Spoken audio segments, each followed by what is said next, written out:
இப்போ நம்மளுடைய ஹோம் டேப்ல இருக்கிற இந்த ஃபர்ஸ்ட் ரிப்பன்ல வந்து பார்த்தீங்கன்னா, கெட் டேட்டா அப்படின்னு இருக்கும். Just click. இதில வந்து பார்த்தீங்கன்னா, நம்ம யூஸ் பண்ண போறது CSV file. If you have any Excel workbook you can use it. இப்போ நம்ம யூஸ் பண்ண போறது CSV file. Just click. Then நம்மளுடைய டேட்டா எங்க இருக்கு அப்படிங்கிறது, இங்க வந்து பார்த்தீங்கன்னா, என்னுடைய ப்ராப்பர்ட்டி சோல்டு டேட்டா அப்படின்னு சொல்லிட்டு ஒரு டேட்டா நம்ம வச்சிருக்கிறோம். Just click. தென் கிளிக் ஓப்பன். ஸ்பேஸ் என்ன பண்ணுறேன்னா, கிளிக் பண்ணி ட்ராக் அண்ட் ட்ராப் பண்ணி என்னுடைய கேன்வாஸில், அதாவது அந்த ரிப்போர்ட் கேன்வாஸில் கொண்டு போய் போடுறேன்.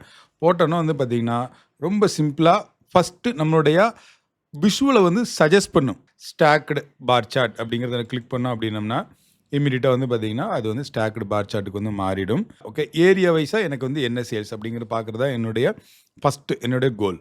அப்படிங்கிறப்ப என்ன பண்ணுன்னா, இந்த ஏரியாவை அப்படியே கிளிக் பண்ணி ட்ராக் பண்ணி இதில் விட்டுட்டீங்க அப்படின்னீங்கன்னா, ரொம்ப சிம்பிள். கரெக்ட். நம்ம எதையும் போய் இது பண்ணணும், அது பண்ணணும், அப்படி பண்ணணும், இப்படி பண்ணணும் எதுவுமே கிடையாது. ஜஸ்ட் சிம்பிளா ட்ராக் அண்ட் ட்ராப் பண்ணீங்கன்னா, டைரக்ட்டா நம்மளுடைய ஃபர்ஸ்ட் விஷுவல் வந்து கிடைச்சிருச்சு.